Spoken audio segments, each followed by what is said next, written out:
You do it. Hello, I'm back. Thanksgiving was great. It was crazy. I worked so many hours. So many. Every day almost. I only got like one day off in the week. One day.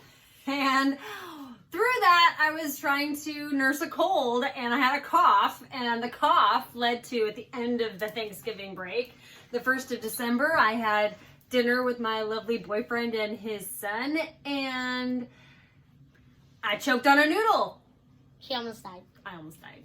And he had to do the Heimlich. So, yay for first aid and saving techniques. So, now, Yay! I can be back. And today, we're going to be talking about sourdough.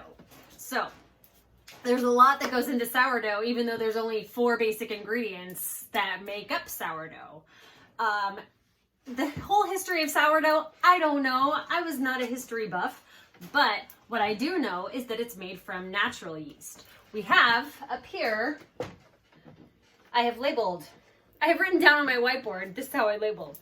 We have you have your fresh yeast, which I used at my bakery in San Francisco. Right there. It comes in big blocks. It looks like clay.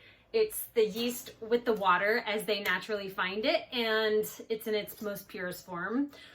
And then we have active dry yeast, which is that fresh yeast dehydrated, but in bigger pieces. Whereas the instant yeast is just the same, except that it's cut into teeny tiny pieces. And you can add it to your dry ingredients. You don't have to warm it up first. But warming up leads to your desired dough temperature. And we can talk about that later too if you want. But the last yeast that we have is our wild yeast. Wild yeast is found in the air, and that's something that I don't even know when it was discovered, but they told us in school the way that they would find the wild yeast was they just put water and flour in a bowl, and sometimes they'd put some fruit like blueberries or grapes inside with that mix, and that the bacteria in wild yeast in the air would cling to the skins of the grapes or the berries or whatever, and they would then be caught, if you will, in your flour and water. And so then they would be activated and they would be feeding, and they'd constantly be feeding in your flour and water. And that's how they grow, and that's how they continue to feed. And so the older your starter is, the more flavors have developed, because it's just been continuing to develop and hydrate and feed over time. So, what we need, mise en place for our sourdough mise en place. We've got, hey, I can't hardly see a board.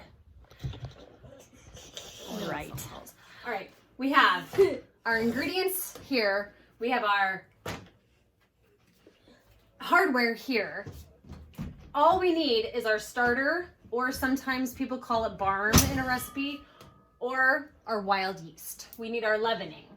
We need bread flour. We need something with high gluten because we don't want a whole lot of starches. We don't want a whole lot of sugar in our bread. And the protein comes from the bread flours that have that higher protein content. When they mill flour, they can pick out the proteins and the starches, and they can make them percentage-wise to what bakers need. So the more protein that is in the flour, the chewier the crumb is going to be. Whereas if there's more starches in the flour, it's going to be a more tender crumb, like with cakes or cookies, pastries. So we're going to use high gluten bread flour. We may actually cut it with some all-purpose flour at the end towards our build, but we're going to use room temperature water, and we need thyme.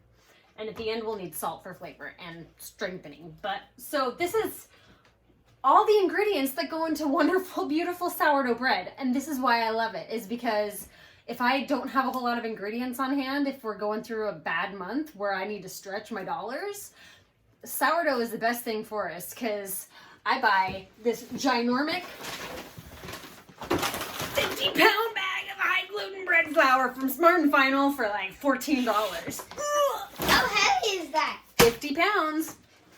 And that will last us over a month. Wow! So, these are our ingredients. This is our hardware. This is the process we're gonna go through. We have a starter on the first day that we gotta feed, and Chef Michael Calanti suggested that you feed your starter at least 3 times if you pull him from the fridge before you can really activate and use him for bread. Because he's kind of sleepy still, so you need to feed that baby. So we've got this on our first day, and I've already fed my starter. We're gonna make a levain on the second day. And I have a levain ready to make a build out of, but we'll do that later. And today we'll make another levain because I gotta make a lot of bread this week. So we'll have a levain. And at this stage, I have learned that you can actually cover this and set it in your freezer and it'll pop right back up. You just let it come back up to room temperature and you can build off of that.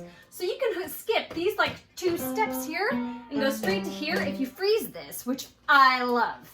So then on our last day, we have our build, which every day we're adding a little bit more flour, we're decreasing our hydration so that we can get a good structured bread.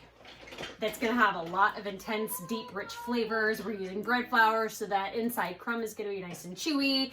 And I discovered that if I put a cast iron pot, I gotta heat it up on the stove, and then I don't even heat it up very hot. I just put it on like medium, low. And then my oven will be at a screaming 490 degrees. I will slash my bread, I will spritz it with water generously, and then I will take a hot pad and I will put this right on top so that I will seal in that steam so that it can infuse into the skin. And it's just like, it gives it such great texture that I haven't had before. And so I was like wigging out this morning, oh, look at my crust! So anyway, that is what we're gonna do this week.